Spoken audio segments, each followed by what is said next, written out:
আসসালামু আলাইকুম। 10,000 টাকা বাজেটে কি স্যামসং Z45 মোবাইলটা কি সেরা? মোবাইলটাকে নিয়ে বিস্তারিত আলোচনা করব। মোবাইলটার ভালো দিক খারাপ দিক সবকিছু তুলে ধরবো এই ভিডিওতে, এবং এই মোবাইলটার গেমিং পারফরমেন্স কেমন হবে এবং এই মোবাইলটার ক্যামেরা কোয়ালিটি কেমন হবে সে নিয়ে বিস্তারিত আলোচনা করব। এছাড়া আমাদের চ্যানেলে Samsung Z45 versus Infinix hot 11 ফ্লিপের মোবাইলটার কম্পারিজন ভিডিও আছে এবং স্যামসং Z45 এর সাথে আইটেল ভিশন 3 এর একটা কম্পারিজন ভিডিও আছে। চাইলে আপনারা সেই ভিডিওগুলো দেখে নিতে পারেন। আই বাটনে এবং এন্ড স্ক্রিনে দিয়ে রাখবো ভিডিওগুলোর। তো চলুন আমরা এই স্যামসং Z45 মোবাইলটাকে নিয়ে বিস্তারিত জেনে নিই। আসলে কি এই মোবাইলটা কি আপনাদের জন্য এই বাজেটে কি সেরা হবে কিনা সেটা নিয়ে এখন আমরা আলোচনা করব এই ভিডিওতে। তো চলুন আমরা প্রথমে কথা বলবো স্যামসং Z45 এর ডিজাইন এবং বিল্ড কোয়ালিটি নিয়ে আমরা প্রথমে কথা বলবো। স্যামসং Z45 মোবাইলটা আপনারা বাংলাদেশ মার্কেটে টোটাল দুইটা কালার ভেরিয়েন্টে পেয়ে যাবেন, ব্লু এবং গ্রিন। স্যামসং Z45 মোবাইলটার ওয়েট হচ্ছে 190 গ্রাম আর থিকনেস হচ্ছে 8.63 মিলিমিটার। মোবাইলটার ব্যাক এবং ফ্রেম পলিকার্বনেট বা প্লাস্টিকের তৈরি।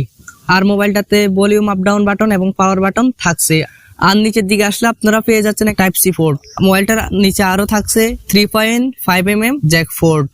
মোবাইলটাতে যে জিনিসটা আমার কাছে সবচেয়ে বেশি খারাপ লেগেছে সেটা হলো মোবাইলটার স্পিকারটা আসলে পিছনে দেওয়া উচিত হয়নি আসলে, কারণ আপনি যখন গান শুনবেন, ভিডিও দেখবেন বা ফোনে কিছু শুনবেন বিছানায় রেখে কিংবা টেবিলে রেখে, তখন মোবাইলটার সাউন্ড অনেক কমে যায়। জিনিসটা একটু যেন কিরকম দেখায়। আসলে এখানে স্যামসং এর আপডেট হওয়া উচিত।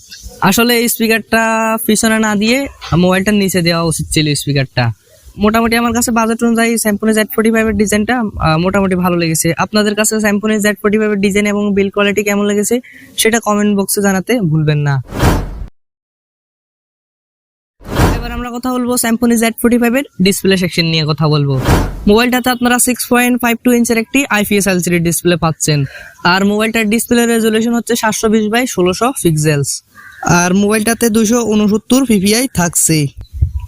মোটামুটি এই বাজেটে এই মোবাইলের ডিসপ্লেটাকে একেবারে খারাপ বলা ঠিক হবে না, মোটামুটি ভালো হবে এই বাজেটে। যারা বেসিক্যালি ভিডিও দেখতে বেশি পছন্দ করেন ইউটিউবে এবং ফেসবুকে, তাদের জন্য এই মোবাইলের ডিসপ্লে বাজেট অনুযায়ী মোটামুটি ভালো হবে। এবার কথা বলবো স্যামসং Z45 এর হার্ডওয়্যার সেকশন নিয়ে কথা বলবো।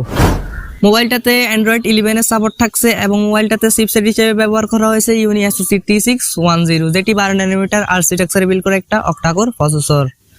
আর মোবাইলটাতে জিপিইউ হিসেবে ব্যবহার করা হয়েছে মালি G52। এই মোবাইলের চিপসেটটা কিন্তু অনেক পাওয়ারফুল। যারা ডেইলি লাইফে মোবাইলে টুকটাক কাজবাজ করেন তাদেরকে মোবাইলটা লং টাইম ভালো একটা পারফরমেন্স দিবে।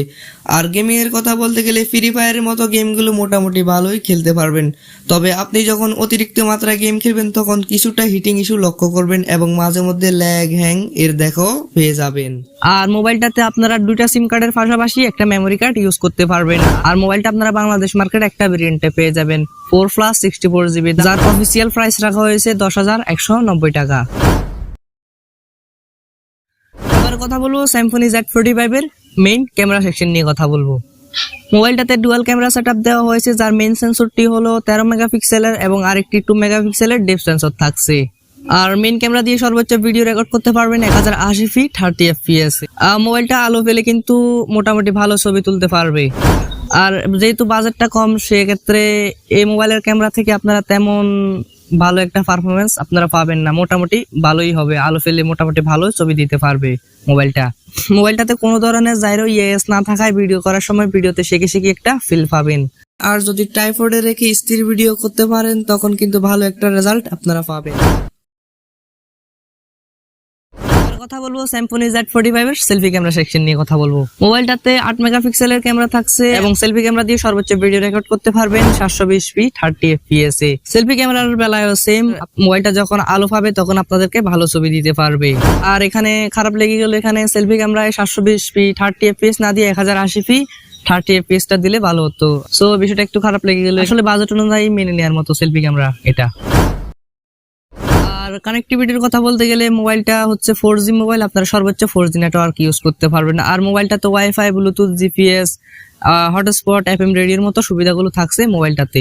আর মোবাইলটার ফিঙ্গারপ্রিন্টটা পিছনে থাকছে, যেটা যথেষ্ট ফাস্ট বলে জানতে পেরেছি। আর মোবাইলটাতে 5000 mAh এর ব্যাটারি ইউজ করা হয়েছে। আপনি যদি নর্মাল ইউজার হন সেক্ষেত্রে আপনারা মোবাইলটা থেকে 2 দিনের মতো ব্যাটারি ব্যাকআপ পাবেন, আর যদি হেভি ইউজার হন সেক্ষেত্রে 1 দিনের মতো ব্যাটারি ব্যাকআপ পাবেন মোবাইলটা থেকে।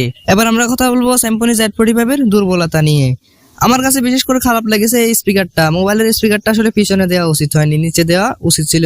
আর Symphony Z45 এর সেলফি ক্যামেরায় যদি 1080p 30 fps এ ভিডিও শুট করার অপশনটা থাকতো তাহলে ভালো হতো। এখানে 720p 30 fps, এটা আসলে খারাপ লেগে গেল।